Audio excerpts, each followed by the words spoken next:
everybody, it's Chris. Welcome back to Golden Dragon Honey. If you've been following along on our bee journey, we went 3 for 4 getting hives through the winter, this past winter, our first winter here in northern Vermont, which is pretty good. It's better than I had expected. 2 of those hives were so strong coming into spring, we split them. We brought those hives, created a nucleus colony, brought them out to Eastbrook to yard 2. And we've let hives 1 and 3 here, which were the ones that we split, requeen themselves, kind of resettle. It's time to get in there and really take a good look, make sure that we're seeing good brood patterns, all right, that the hive is coming along in a way that's healthy. Make sure that they've requeened themselves well and that those queens are well mated. Join me out in the yard. I'll show you what we're looking for.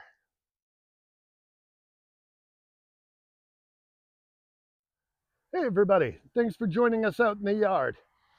Well, I'm glad I did the Queen Castle video. Gave you guys a little bit of an overview because I got into Hive 3 here. This hive was really strong coming in spring.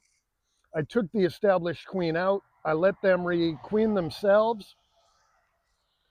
Usually that's great for a hive to have a young, virile, recently mated queen.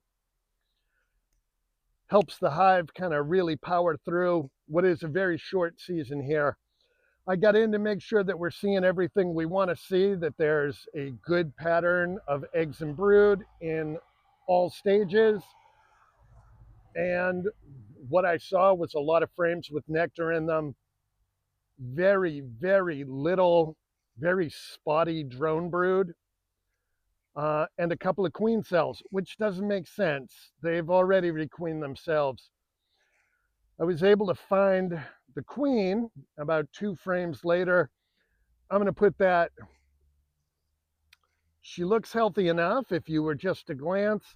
When I took a real good look, it looks like she's missing a wing. I don't know how or when that happened. My guess is that she was not able to go out and do a mating flight. That she is laying drones and the hive is doing what they can to try to fill in the space. Left to their own devices, they'll kill or replace that queen if they can. There were some cells. We're going to go in. We're already on a time crunch here. We're going to go in. We're going to take one of our recently mated queens that we've bred from Hive 7. Once we see some eggs, unfortunately, we're going to squish the queen here. We're going to replace her. We're going to give it 12 to 24 hours. We're going to put the new queen in a cage. Knowing she's already mated, there should be no problem with them accepting her. This is why we breed our queens. This could be a mistake that could have cost us 60 bucks. Instead, it's just going to be a matter of transferring one for the other. This is what I was seeing on the frames to the side here. And that's a real indication things are not going well here. We're going to pack things up. We're going to come back a little later this weekend and we're going to install the new queen.